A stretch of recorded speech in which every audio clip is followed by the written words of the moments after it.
Welcome, Greek U Nation, to episode number 450 of the Fraternity Foodie Podcast. I'm your host, Mike Eilon, CEO of Greek University. I'm a speaker and an author. Our fifth book just came out. It's called Perseverance and How to Be a Great Fraternity or Sorority Alumnus. Go and pick up that book on Amazon or Barnes & Noble today.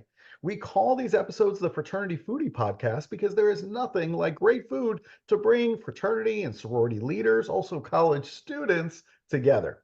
Fun fact, today we're going to be talking about childhood trauma. And I think it's a very important conversation for college students because now I'm starting to study hazing behaviors in my doctorate program. And I realize more and more that we really don't know what our members have been through before they got to college. Understand that the actions that we take today could trigger a childhood trauma that can send our members into a tailspin that they may or may not be able to recover from. It's our job to ensure our members' success, not their failure in college. So let's talk a little bit more about this with our next guest. Dr. Sarah Michaud is a clinical psychologist in central Massachusetts. After 20 years of sobriety, she was forced to confront the shame of her husband relapsing and the desperate behaviors that occur when one attempts to save another. What unfolded was a life that she could have never imagined. Her book is called Co-Crazy: One Psychologist's Recovery from Codependency and Addiction. It is all about her journey back to her true self, the warrior and the woman that she was meant to be.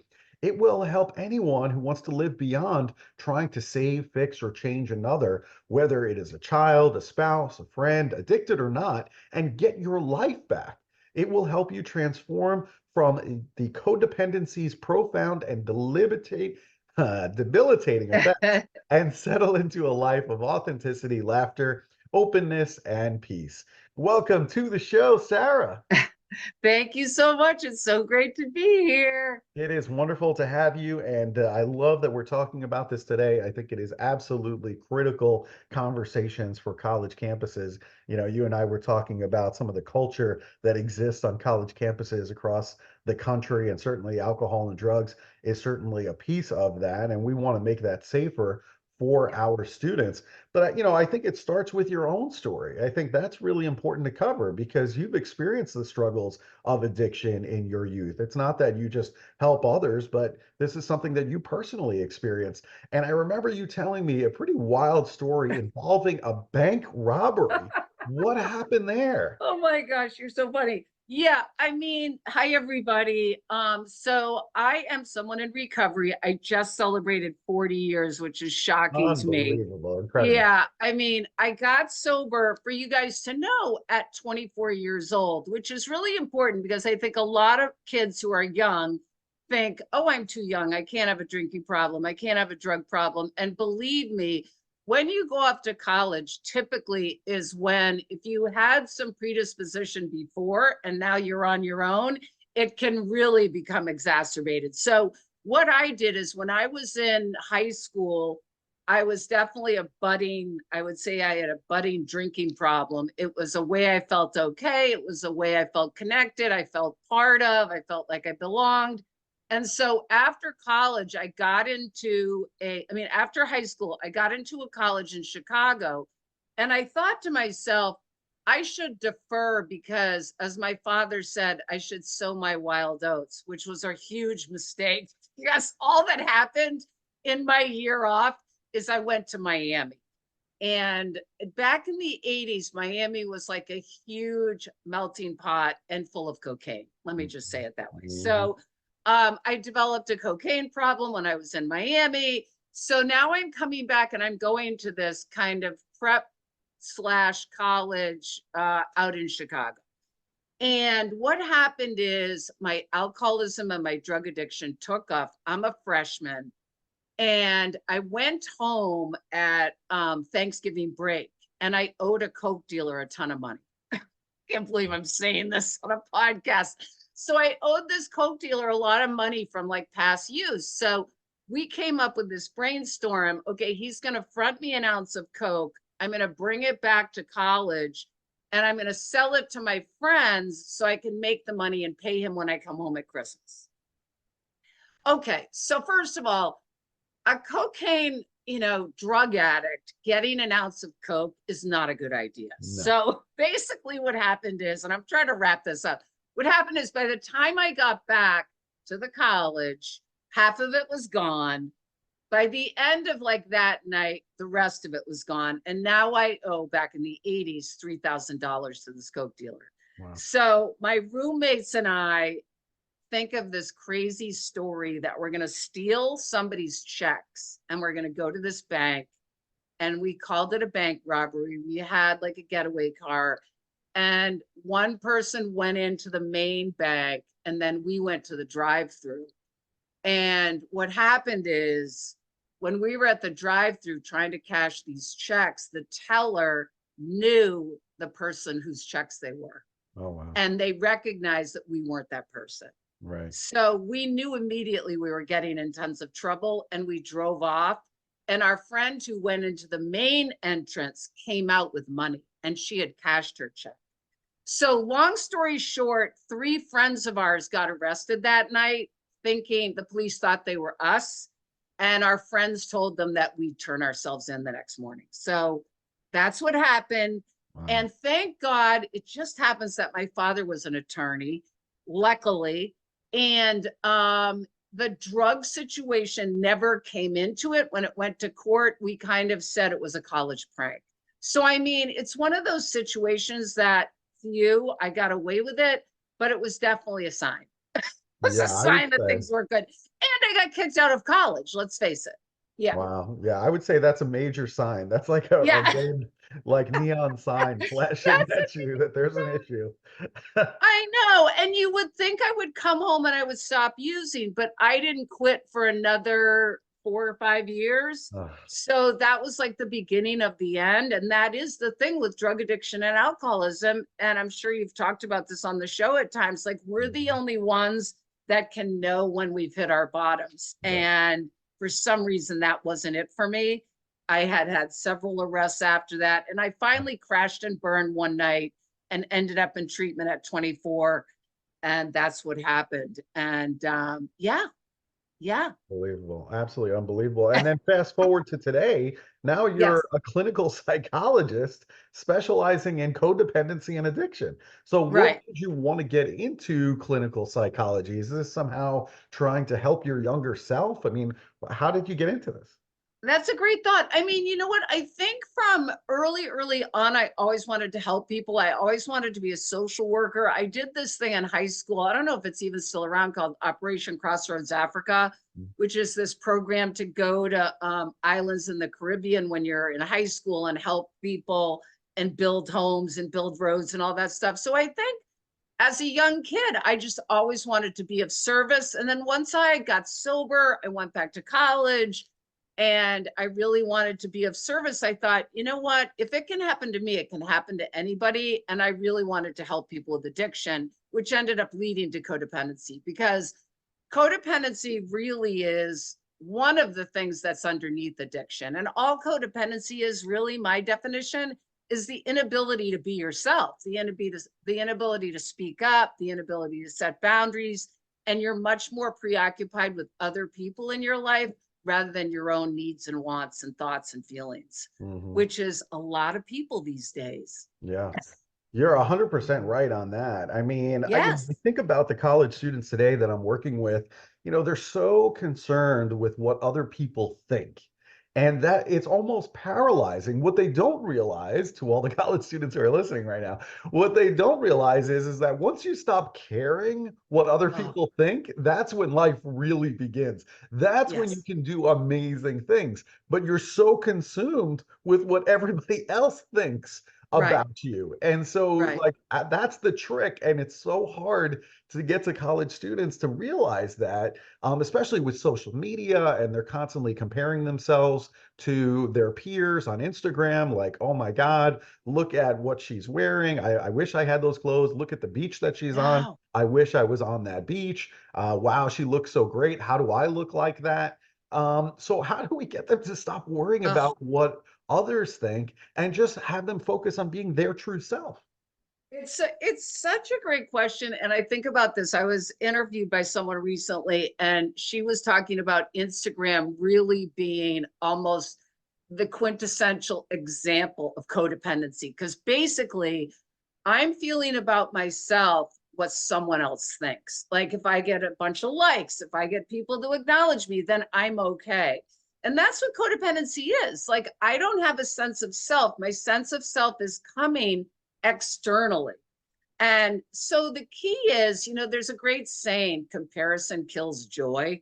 And it's really true because when you're comparing, you're usually coming out less than. Mhm, mhm. And so it's really, really important to build a sense of self based on your own values, what you like, what you need, what you appreciate, having people in your life that value you. Um, you know, getting to know yourself. I mean, that's the other thing. It's like not relying on the external world to give you your value. I was going to say when you were talking about that, like the older you get, like we know it's all a delusion, Right. right? Like all of those people, it's 1 minute in their day. And I've met so many people over the years that you look at them and they perceive to be a certain way, but then you find out they're in complete pain. I was thinking about this example when I was thinking about being on this podcast. This gal who came to see me, who was a senior in high school, had a following, superstar soccer player, gorgeous. Everybody wanted to be with her. Everybody, was jealous of her, the most popular girl. And she came to see me. She was bulimic. She was a heroin addict in hiding, and she was gay. And it's like she was presenting as this perfect person, and everybody looked up to her and thought she was a certain way. And her internal life was the exact opposite. Right. So that's the thing to remember too. What you're seeing is not reality, which I know is hard to say to a 20-year-old these It's days, hard, right? but it really is true. And the other thing I would just say is when you think about your mental health, the greater the distance between how you truly feel and how you're presenting in the world, the greater the possibility for depression. So it's really, really important to be who you want to be rather than being something for someone else, because that's a recipe for disaster. I don't want to go on and on, but yeah. No, that's a good point. I mean, let's talk about that a little bit more because I think some people out there are focused on fixing everyone around them, whether it be a sibling or somebody that they're involved with romantically. And I Yes. know that you got caught up in that as well. So how do you avoid doing that and just focus on working on yourself? Yeah, I mean, I think if anybody has tried to help someone or save someone or fix someone or change someone, think about someone with a boyfriend, for example, and then they're like endlessly frustrated that they're not changing. Right. We know it doesn't work. That's the that's the thing. The thing that works is expressing how their behavior is affecting you. So say I live with someone who has a drinking problem. If I say to someone, you need to stop drinking, and I get on their case every second and get angry, all that's going to do is affect the relationship and they're going to just be pissed off. If I say, you know what, honey, I really love you.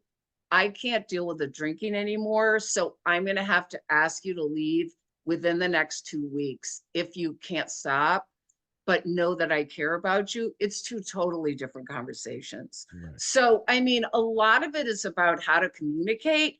And the thing is when you're focused on changing someone else, you're over in their space. I mean, I think about this famous author I worked with at a psych hospital in Boston that a lot of well-known people go to. And I was in this office with him and his wife. And every time I asked a question, the wife would answer. And it was like, he didn't want to change. He was fine.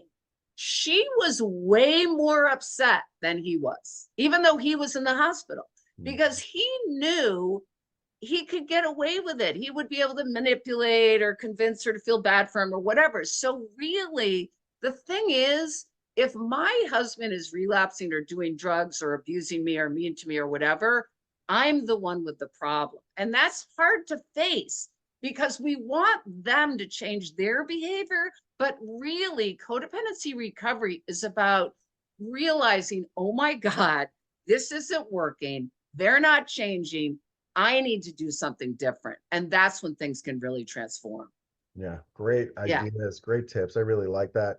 I study hazing prevention quite a bit, and I talk about the fact that a lot of these hazing activities could trigger something from childhood, and we just don't know what this person has been through. But, let's talk about it from the perspective of, the person who, let's say, is getting hazed, right? What do we do when an interaction or an event actually triggers that childhood trauma inside of you? And now all of a sudden we're hijacked and we're being pulled back into time without realizing it. What should we do Ugh. at that point? I mean, there's so much to say about this topic, and we have such limited time, but it's interesting. I was speaking to a friend of mine who, anyways, was at a college, and his best friend was going to experience this hazing situation with the drinking and the sexual stuff and what he was asked to do. Right. And my friend said to me, I realized I couldn't go through with it because I have a younger sister. I know that sounds just so, he was very protective of his younger sister but he was someone that had his own trauma history. And even though he wasn't hazed, and we're probably talking about women mainly, it's very easy to have your trauma history get activated. First of all, if you're drinking, if there's aggression, if there's inappropriate sexual stuff, if there's someone getting really angry, if there's some incident that reminds you of the past. So you're absolutely right. I mean, traumas get activated all the time. And I think, first of all, people don't recognize it. And we could talk about two different categories, which would be one, if you're drinking, which is a whole other scenario. The incidence of a trauma happening in a college situation, if you're drinking, is going to be escalated. But say you're not, you just get activated. I mean, some skills to learn are identifying what's happening. There's the whole fight, flight, or freeze phenomenon. And there's Mhm. so much written today about trauma. The big trauma guy is Gabor Mate. I'm sure you've heard of him. And he just wrote this book called The Myth of Normal. And really his theory is that many people are having smaller traumas these days. It's no longer like the huge, wars and incest and accidents and huge things, but we all have a certain degree of trauma. So to some degree, we're all going to get activated in some way. And it's the first thing is really being able to recognize, when am I being in an activation? Am I suddenly feeling out of my body? Am I in some kind of rage, which is an activation? Am I completely shutting down and I don't know where I am?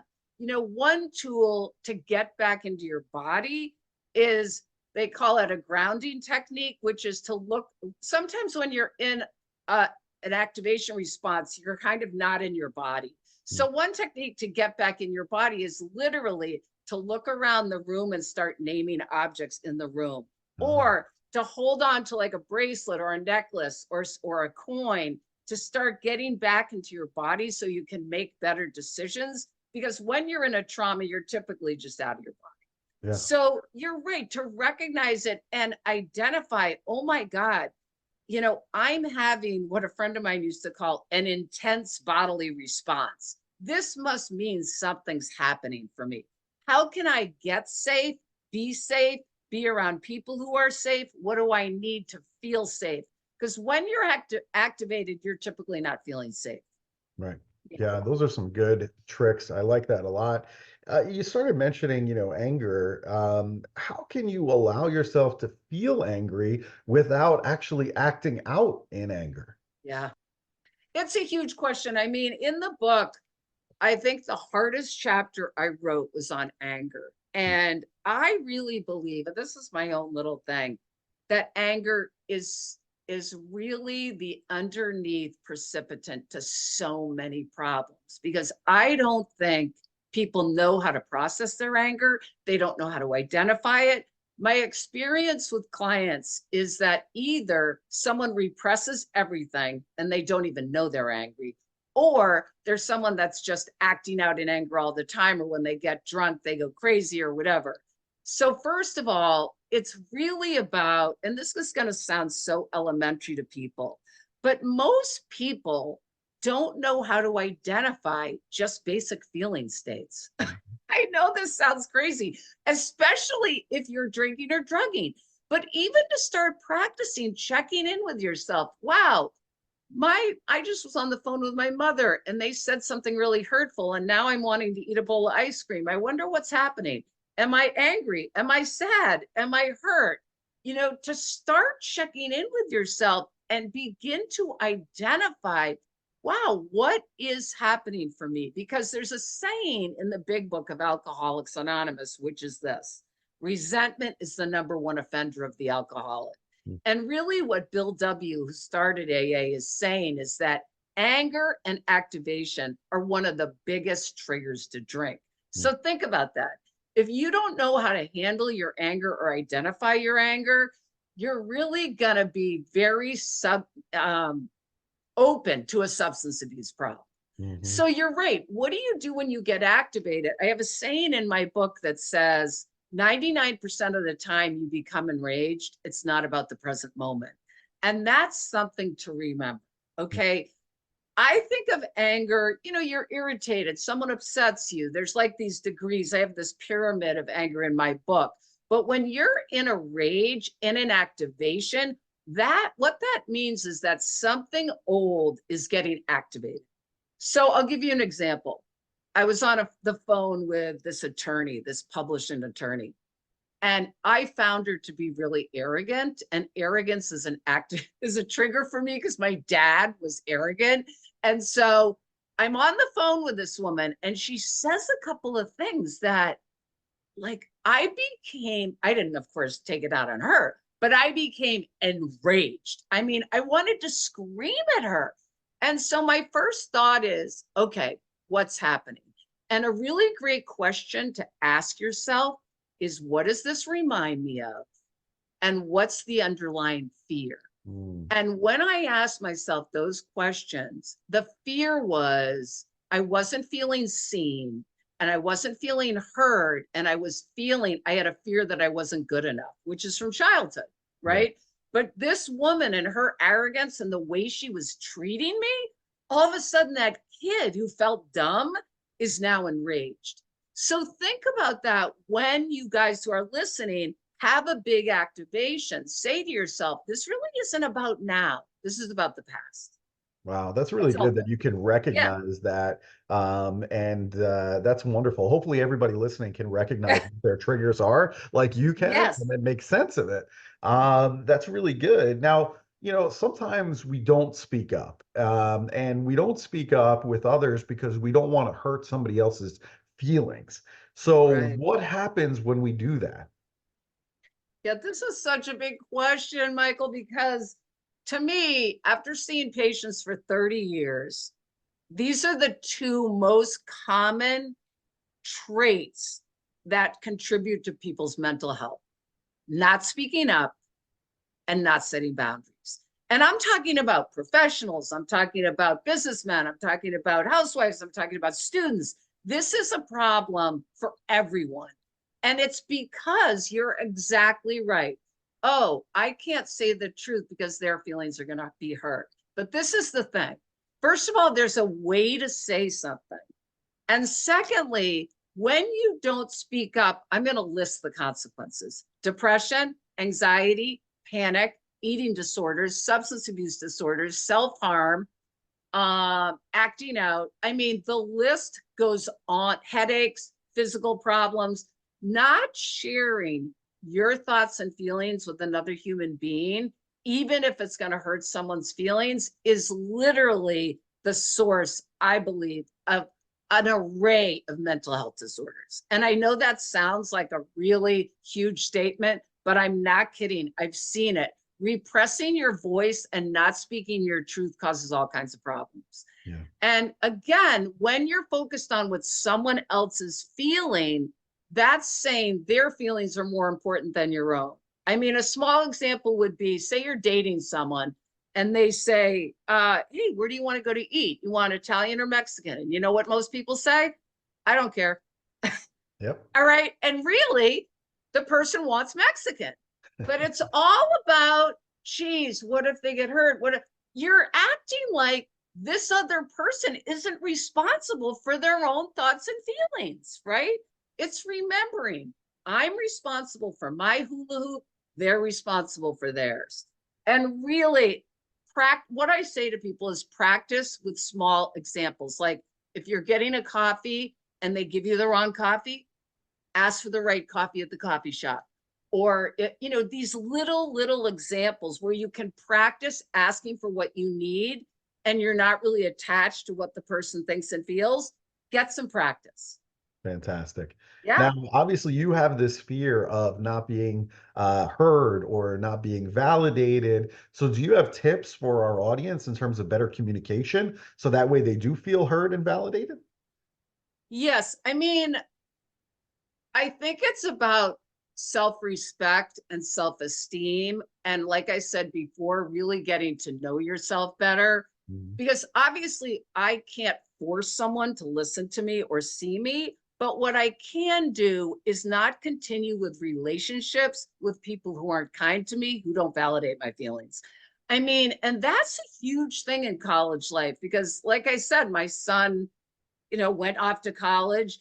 And I think we have such a desire to belong that we start hanging out with kind of whoever is there. Mhm. And then I remember him saying 3 months later, wow, like that person that I hung out initially isn't really my good friend, but it was who I did initially with because we didn't really, he didn't get me. So I think it's believing that you deserve to be seen and heard and validated and really notice like what's your motive around being with certain groups of people. Are you with them because of what people think of them, or are you with them because they're really seeing you and hearing you? And also, the communication thing starts with telling the truth. And I know that sounds so elemental too, but a lot of people kind of hem and haw about what their reality is and what their true feelings are. And yet, intimacy only occurs when people tell the truth and are vulnerable. Yeah. So, if you want to be close to people, share with them. And my experience is when you're vulnerable, someone else will want to be vulnerable. It opens up the space for someone else to tell you their truth. Yeah. You know, So I true. mean, Man. yeah, So I true. mean, my son had two roommates recently at this college, and one woman who he got to know, who was a roommate, was under the influence one night. And he had seen her in a particular viewpoint, and she told him all this stuff that he would have never, ever thought about her. Like her history. I mean, she had had a few cocktails, but it opened up where they could really start to share. And I mean, that's how you get to know people, Yeah. not necessarily with some cocktails, but Yeah, you're so right. I mean, even when I started dating my wife, I mean, I remember like, thinking that I need to somehow impress her. So yes, I need to show her all of the best parts of me. But what I wasn't doing was being vulnerable. And that's where yes. the real connection comes. And so that was like this light bulb moment of like, aha, I actually don't have to impress her all of the time. What she really wants is vulnerability. Oh my That's gosh. the Well, especially connection. now, it's so hard because you want to, as a guy, impress a woman, Of right? But it's course. really hard. It's really Yes. hard to do that. It's almost counterintuitive, and I didn't realize that until I was an adult. But it is because, and the thing about women, and I'm speaking for all women, I did my dissertation on women's development, so I do know a little bit about it, Yeah, is they want connection. right. Women want connection, and how we connect is verbally. And it's different for guys. It's Women different. develop in a different way. They develop in autonomy, and that's a whole other conversation. So we love vulnerability. I Yeah. mean, that's how we stay close. I Yeah. had no idea. I mean, this was like a revelation for me, and I was like, "Oh my God, I've been doing it wrong so long." So speaking of that and relationships, I mean, these college students right now, they're trying to find their ideal mate, whatever that is. So do you have any Right. dating tips for the college students listening? Right. Yeah. I mean, this is so funny because I do this. If anybody's interested, I do a YouTube channel called Leaving Crazy Town. Mhm. And it's based on the tips in this book. And we just did one on dating tips, and we kind of uh, interviewed a few friends of ours around it. And it was so funny because a friend of mine said, Sarah, tell college people to just be themselves. Like, and it sounds so simple, but the thing is, out of our own fear of rejection or someone not liking us or whatever, we pretend to be someone else. And my friend gave me this great example of going out to eat. And you're with a guy and you're like, oh, geez, should I not order a lot of food? What are they going to think of me? But and so she's like, her first thing was eat whatever you want and dress the way you want. Because again, how you present initially is going to be who you're going to be eventually. And if you present as a different person and then you try to get back to who you really are eventually, it's like you're being dishonest in the relationship. So to me, if you want someone to see who you really are, I know this sounds crazy, but don't hold back, because to me, that's just coming from fear. It reminds me of this guy that told me he had this huge fear of abandonment, right? Mhm. And so when he would start dating a woman, he would become wicked controlling because of his fear of abandonment. And what would ultimately happen? They'd abandon him. Of course. So again, it's like you really have to be aware of what are my kind of old fears. All of us have fears: fear of rejection, fear of abandonment, fear of not being liked, fear of not being loved, fear of what other people think. And it's like, just kind of know, this is another thing, that every human being has these same fears. They just manifest them differently. And if you know that, you can have more freedom to be yourself. That's Yeah. wonderful advice. Really, really good stuff, Sarah. This is absolutely amazing. So, from this conversation, which was incredible, if our students want to connect with you, let's say they want to buy your book, it's called Co-Crazy: One Psychologist Recovery from Codependency and Addiction. Maybe they want to watch your shows on YouTube. I mean, where should they go? Yeah, I mean, I have a website, drsarahmichaud.com, Michaud. And that has like a bunch of podcasts on codependency and my book information. And then this YouTube channel is called Leaving Crazy Town. And I do it with a man. His name's Finn, and he's an attorney, and he's been sober for 8 years, and he's hilarious. So we try to talk about really intense topics, like we've talked about trauma and dating and dismissing ourselves and speaking up and boundaries and all this stuff, but we have a sense of humor. So, I mean, we're trying to reach a bigger audience because of that, because I mean, this can all get very intense. Yeah. So, yeah. I love it. All right. So we're Yeah. all going to go and check out your show. We're going to go and buy your book, Co-Crazy: One Psychologist Recovery from Codependency and Addiction. Look that up, buy the book. And of course, I completely butchered your name. It Oh is my gosh, that's Dr. okay. Sarah Michaud. So, Everybody does. oh, butchered it. I That's absolutely all butchered it like the butcher, right. in the shop. All right. Dr. Sarah Michaud, thank you so much for sharing all of this great information with us today.